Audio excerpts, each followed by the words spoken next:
Now on Mississippi Insight.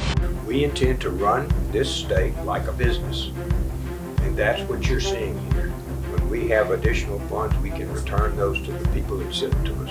The Senate unveils its own tax reform plan with some key differences from the House's start of session bill. We'll hear at length from Lieutenant Governor Delbert Hosemann. And we created a very, very sturdy project that is important. And all of a sudden, we are cut out.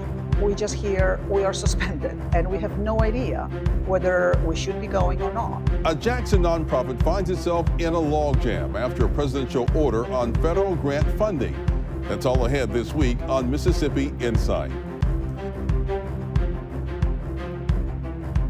I'm Byron Brown on broadcast and on podcast. Thank you for joining us for this February 16th edition of Insight.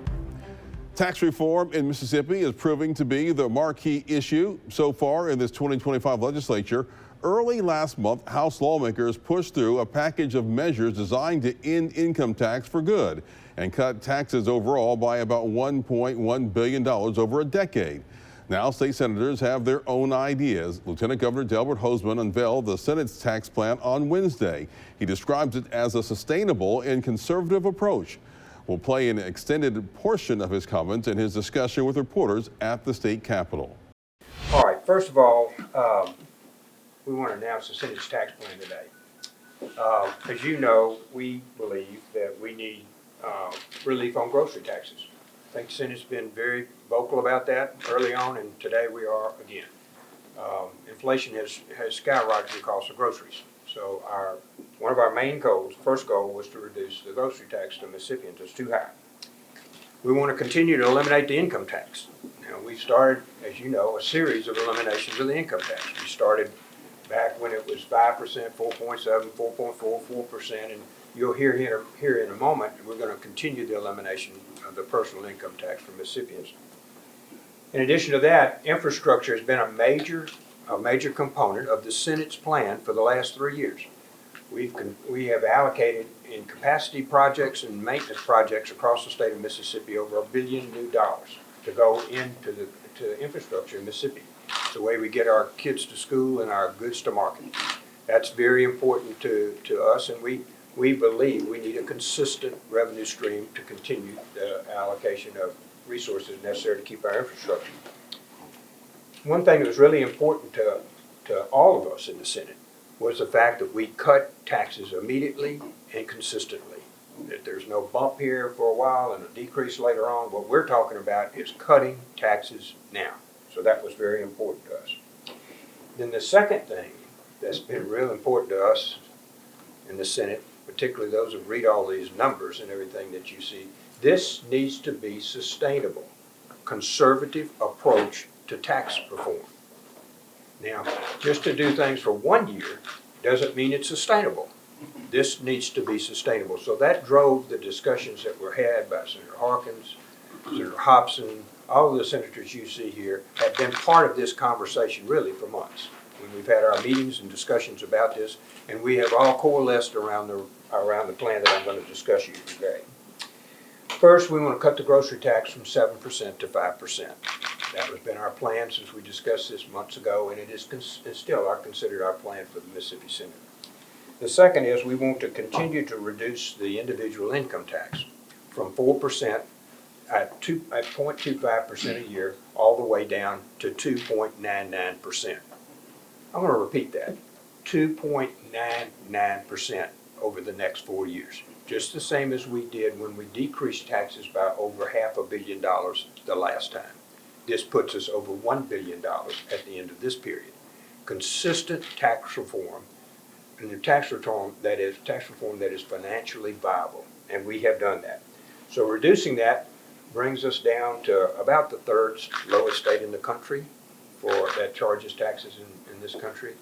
We are positioning ourselves in Mississippi for the gradual elimination of the personal income tax. So we're very pleased with that. Then, in addition to that, we needed a consistent form of infrastructure. So this particular form, we looked at a number of different ways. Different states do different ways on how we propose this. But the most important thing to us was that this is about highways. So what we ought to do is put additional funding from people who use highways into the maintenance. So we're going to propose a 3 cents per gallon per year for the next 3 years increase in the gas tax.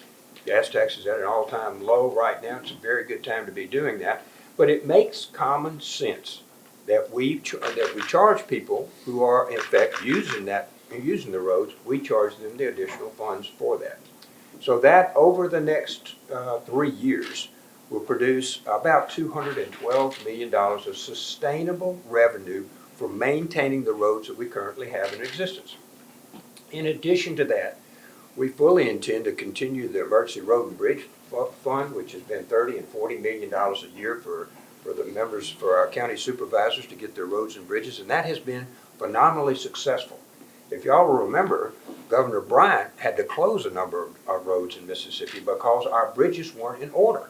Now we're down to the last few. I think when I talked to Brad White the other day, we're down to the last 6 bridges that we have to fix. But we want to continue to support the counties by allowing them to have additional funding as we have in the past. This also doesn't include the $80 million a year that is given to maintenance by the lottery. So if you look at it all, it's $212 million worth of sustainable revenue, plus another $80 million that we continue with the lottery, plus the capacity projects we do for ERBR and the others. It is a monumental step forward, I think, for Mississippi to sustain our roads, bridges, and the others. And I think it makes sense to me to target the individuals that use the roads in Mississippi. So we've done that. So a huge tax relief for taxpayers and a net tax relief of over $300 million, as you'll see on the board. And I want to address here, and we'll take questions for just a second. We have challenges in Mississippi, and we've discussed those. But we also, when you look at this, Mississippi's in the best financial condition it has ever been in as a state. When you look at the amount of money that we're cutting taxes for our citizens, that are given to us by our citizens, when you look at our infrastructure, you look at our test scores, our school test scores, look at where we are as a state. And those particular ones have been phenomenal in the ability for us to return funds to the taxpayer. Industry has selected Mississippi to come here. All over Mississippi there's industrial growth, significant millions, hundreds of millions of dollars worth of investments come into Mississippi. And so what you're seeing is that our citizens are working hard. They've generated funds that allow for our kids to be educated, our infrastructure to be built, our industries to be attracted here, and for us to return funds to them that they work so hard for. That's really important to the Senate. And that's why you'll see such a second significant tax cut here in Mississippi. We intend to run this state like a business. And that's what you're seeing here. When we have additional funds, we can return those to the people that sent them to us. And that's very important to every one of the senators in here. This is a team effort. Every one of the senators that you see in here has been part of that team. Each one of them deserves credit for this because without them, as you know, I don't vote, they all vote. So without them, we wouldn't be standing here today giving the type of report to you that you're seeing here on the board. I do just want to ask, the House's plan would be an overall $1.1 billion net tax cut. Are you saying that the state is not yet in a position where it could afford to fully eliminate the personal income tax? All of this works just like a business does. We look at what we could tax and what our revenue was. When we did our pro formas, we assumed a growth in income, and we also assumed a growth in our expenses, just like you do at the grocery store or anyone else.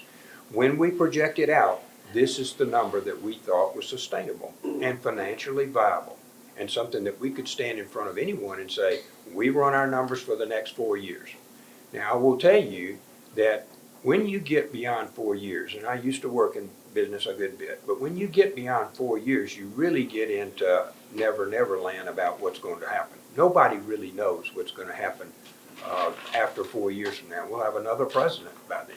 So you'll see we are very reluctant to get into something further than what we've done today because we have this sustainable under the way that we have pro forma it. Yes, sir. Scott. What would you say to those critics, I imagine are going to come out there and call it a tax swap? Increasing the gas tax 9 cents in 3 years. still nets $300 million. That's what the decrease is. To taxpayers, it's $300 million less. And you're right. We have allocated funds back. As we allocate funds for education, we allocated more for education than we ever have before. And when we studied this, we took our education increases into account. So the fact, it's not a swap for us. This is an increase on one side, an increase on the size of the people that were using these vehicles. And then the second thing, we're decreasing their income tax. We believe the net to individuals will be over $300 million.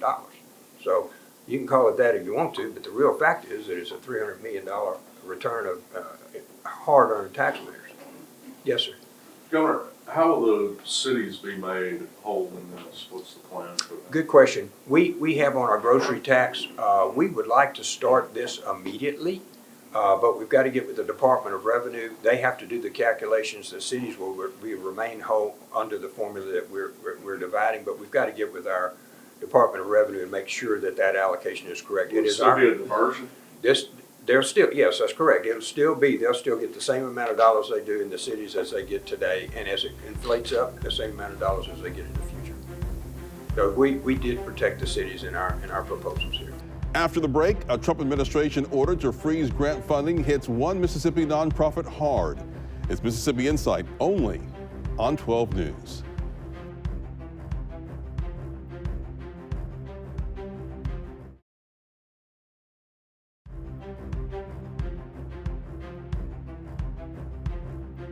A nonprofit in Jackson finds itself in limbo after President Trump ordered a freeze on federal grants and loans across the nation.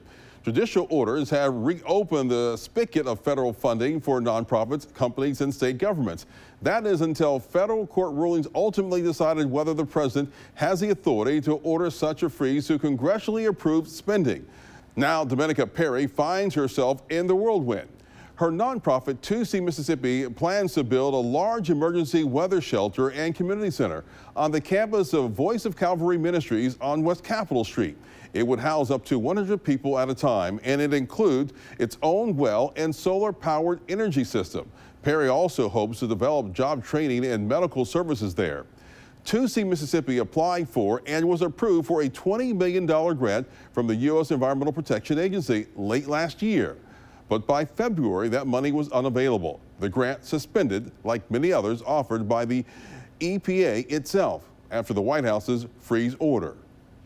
So 2C Mississippi is an organization that works on building local capacity and resilience against usually weather-related disasters, trying to support local investments, bringing in both technical and economic capacity to the state. So the idea of setting up what we call the resiliency hub, but for practical purposes, this is disaster shelter space, been an effect of our work in past few years, where we observe extreme weather situations usually related to extreme heat, but also flooding, also frosts, where everything freezes, including electricity, creating really dangerous situation. And people do not have a place to go. There are very many residents who have mobility issue. They're older people.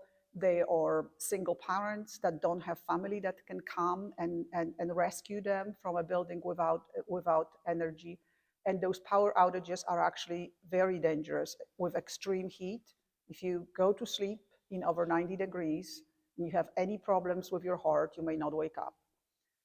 The city is not prepared, the county is not prepared to be able to help right away. There are places that could be open, but it takes a while.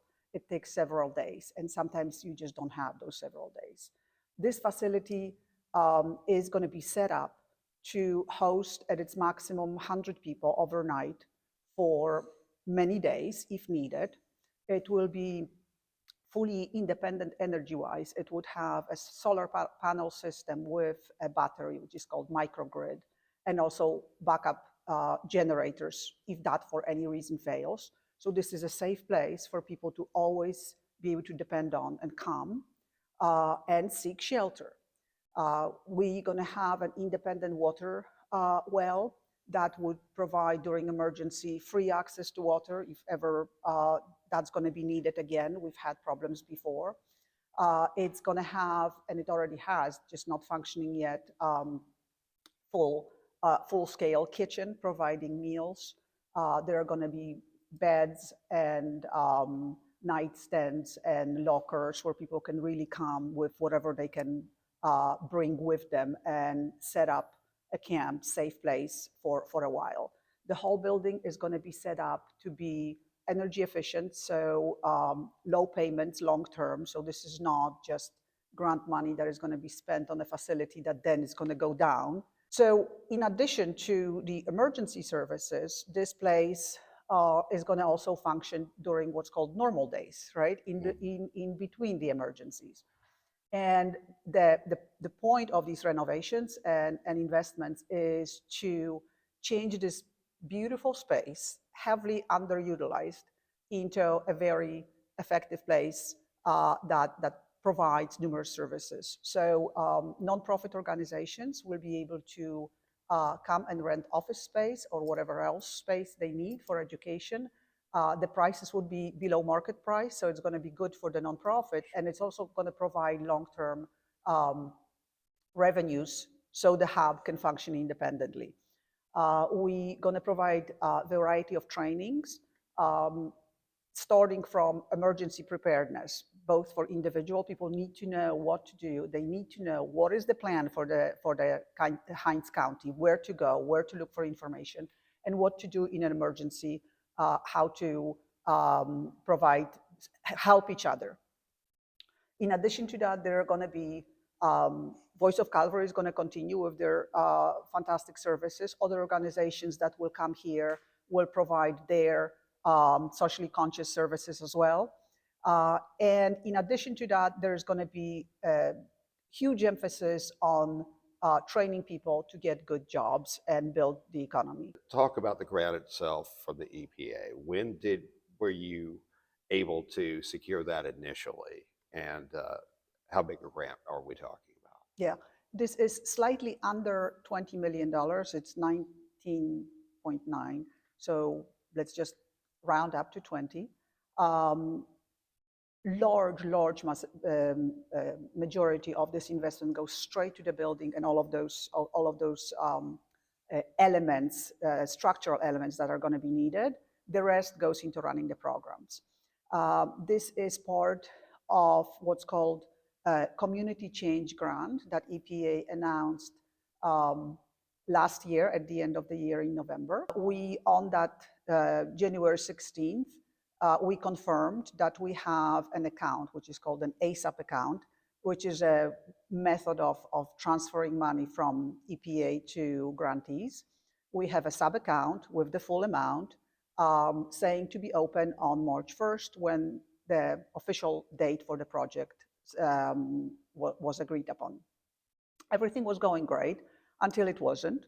At some point, we've been informed from other grantees that they were blocked from accessing the funding. We opened the accounts and turns out that now the amount is removed and the account appears as suspended. We seek explanation. We sent many emails and eventually it was explained to us this was a misunderstanding with the executive order on freezing the grants, which was then unfrozen by judges, and EPA opened the account. It lasted for just maybe 24 hours, and then they suspended it again. As of now, we don't have any information about the purpose and the argument why the account is frozen, when it can be unfrozen, what is the procedure that they are going through right now. There's absolute silence and a lot of confusion and stress because this is not the time for us to be uncertain. There's nothing frivolous about this project. This is to save people's lives and to build state capacity. These are also not really spendings. This is an investment. This is putting in money that then is going to work by itself. This facility is going to be self-sustained. we don't really know where to turn since nobody is answering. We would love support from our senators. This is a project that was congressionally approved. And I think that there may be a lot that could be done with just explaining what this project is about. We were not trying to be too public initially because it's all work in progress. We wanted to announce once everything is set. But right now we are worried that we're going to be bunched up with projects that perhaps have less significance. We'll keep you posted on Dr. Parry and the 2C Mississippi's efforts to procure funding for that shelter in West Jackson. We're back in a moment.